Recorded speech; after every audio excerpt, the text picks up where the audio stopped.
doctor admitted, when pressed for an opinion on the case, that the child might be deaf and mute for life.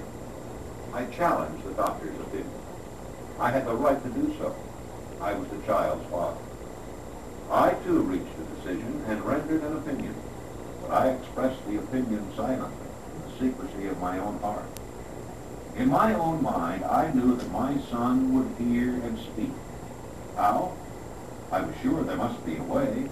I knew I would find it. I thought of the words of the immortal Emerson. The whole course of things goes to teach us faith. We need only obey. There is guidance for each of us, and by lowly listening, we shall hear the right word. The right word? Desire. More than anything else. I desired that my son should not be a deaf mute. From that desire, I never receded, not for a second. What could I do about it? Somehow I would find a way to transplant into that child's mind my own burning desire for ways and means of conveying sound to his brain without the aid of ears.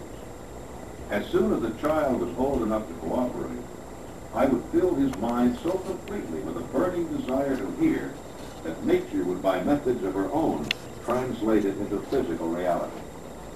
All this thinking took place in my own mind, but I spoke of it to no one. Every day I renewed the pledge I had made to myself, that my son should not be a deaf mute.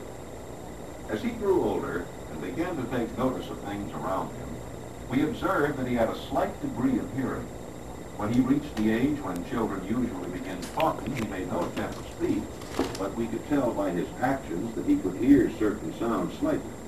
That was all I wanted to know. I was convinced that if he could hear, even slightly, he might develop still greater hearing capacity. Then something happened which gave me hope. It came from an entirely unexpected source. An accident that changed a life. We bought a phonograph.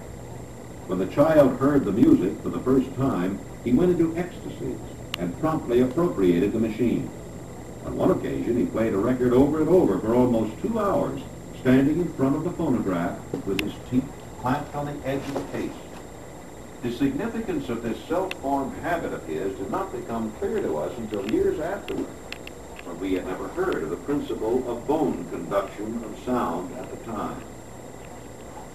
Shortly after he appropriated the phonograph, I discovered that he could hear me quite clearly when I spoke with my lips touching his mastoid bone at the base of the skull. Having determined that he could hear the sound of my voice plainly, I began immediately to transfer to his mind the desire to hear and speak. I soon discovered that the child enjoyed bedtime stories, so I went to work creating stories designed to develop in him self-reliance, imagination, and a keen desire to hear and to be normal. There was one story in particular, which I emphasized by giving it some hue and dramatic coloring each time it was told. It was designed to plant in his mind the thought that his affliction was not a liability, but an asset of great value.